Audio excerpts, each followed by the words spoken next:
একমাত্র ইন্ডিয়া একমাত্র একটা কান্ট্রি যেখানে এভরি কালচারকে সম্মান করা হয়, এভরি ধর্মকে। আচ্ছা, গত ম্যাচটা হয়ে গেল ইন্ডিয়া পাকিস্তান, কাকে সাপোর্ট করা হয়েছিল?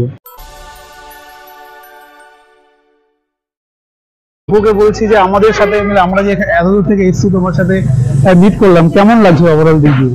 এটা অনেক বড় ভাগ্যের বিষয় আর কি, যে ইন্ডিয়া থেকে ওপার বাংলা থেকে কোনো মানুষ যখন দেখা করতে আসে, মানে মেনলি তো আপনি এসেছেন রাজশাহী ঘুরতে, আমাদের বাংলাদেশ কেমন লাগলো সেটা হচ্ছিল আপনার কাছে আমার প্রশ্ন। আর তার উপর তো আমাদের রাজশাহী শহরটা কেমন লেগেছে সেটা অবশ্যই জানাবেন, বলবেন। দেখবো, আমি ভিডিওটা দেখবো যে আমাদের রাজশাহী গিয়ে নিয়ে আপনি কি কি বলেছেন। আর সবচেয়ে বড় কথা হচ্ছিল যে আমাকে হয়তো অনেকেই চেনেন না, আমার নাম স্মৃতি খান। আমি বাংলাদেশ থেকে আমরা ইন্ডিয়া গেছিলাম কিছুদিন আগে, আমার খুবই ভালো লেগেছে। মনে হয় যে সবকিছুর মধ্যে মিল আছে, শুধু ইন্ডিয়া যাওয়ার পরে একটা আমরা গুলিয়ে ফেলছিলাম কি, যে বাংলাদেশে যেমন আমরা কোনো রিক্সা মামাকে ডাকলে মানে বলে ফেলি যে মামা যাবেন কিনা, এটা কিন্তু আমাদের কমন একটা ভাষা, মামা যাবেন কিনা, মামা এটা দেন। আর ইন্ডিয়াতে দাদা ইডিজি দাদা কিতনা, মতলব সবকিছু সেম থাকলেও এটা আমরা শিখে আসছি, খুব মজা লেগেছে, এটা আমার কাছে খুবই ভালো লেগেছে। নেক্সট এই ভিসাতে আমি আবার ইন্ডিয়া যাব, কলকাতা তো আমার আরো ভালো লেগেছে, ওখানকার খাবারগুলো অনেক ভালো লেগেছে, মোটামুটি ভাবে খুবই ভালো লাগছে। আর আপনারা যে বাংলাদেশে এসেছেন, আপনি মেসেজ করেছিলেন যে ইন্ডিয়া থেকে আসছি আপু, আপনার সাথে দেখা করতে চাই। আমি তো দেরি না করে আসলে চেষ্টা করেছি তাড়াতাড়ি করে যে যেন ভাইয়ের সাথে দেখা করা যায়। আপনার সাথে দেখা করে আমারও খুবই ভালো লাগছে।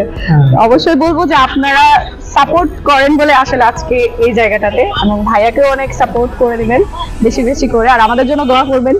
আর কি বলবো, কি বলে আপনাদের ইন্ডিয়াতে নমস্তে, এটা প্রথমে বলা দরকার ছিল।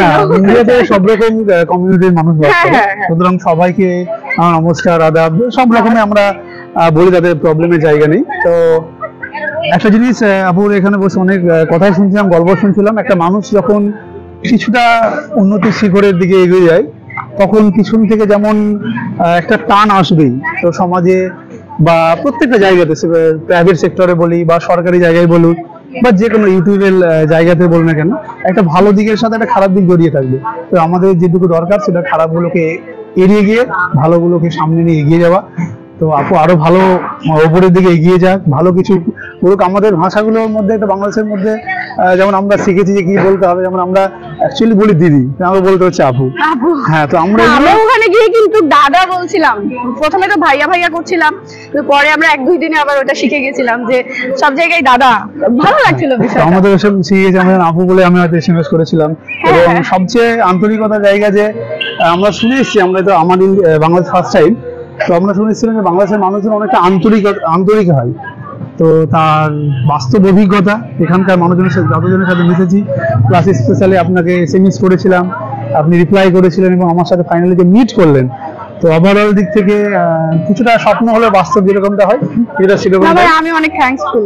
হ্যাঁ, এবার বাকি সব দিক থেকে আমরা মানুষজনের প্রতি যে একটা আন্তরিকতা পেয়েছি এবং সেই আন্তরিকতা নিয়েই কিন্তু আমরা ফিরে যাব আবার ইন্ডিয়ায়। তবে আমাদের কিছু কিছু মানুষজনের যেমন বাংলাদেশের প্রতি একটা আলাদা মেন্টালিটি থাকে, যেমন বাংলাদেশের কিছু মানুষের প্রতি ইন্ডিয়ার প্রতি একটা মেন্টালিটি থাকে, যেটা নেগেটিভ কিছু থিঙ্কিং জায়গায় রয়েছে। তো আমরা নেগেটিভ জিনিসগুলোকে আমরা ওভারকাম করবো, পজিটিভ দিক নিয়ে এগিয়ে যাবো। এবং আপনি বললেন না যে একটা মানুষ যখন উপরে উঠে, শুধু একটা মানুষ না, সব জায়গাতে, মানে প্রতিটা দেশে, প্রতিটা জায়গাতে, প্রতিটা কালচারে, প্রতিটা সেক্টরেই দেখবেন যে আপনি যেটাই করবেন দেখবেন যে বাধা বিপত্তি আসবে, যাই হবে সেটার উপর বাধা বিপত্তি আসবে, এগুলো কাটিয়ে ওঠাটা আসলে নেগেটিভটা কখনো ধরতেই হয় না। আমরা যখন ইন্ডিয়া যাই তখন অনেকেই বলছিল, ইন্ডিয়ার অনেক মানুষ কমেন্ট করছিল যে ইন্ডিয়াতে তো আসলেন, খাইলেন দাইলেন, যাবেন, ইন্ডিয়ার বদনাম করবেন।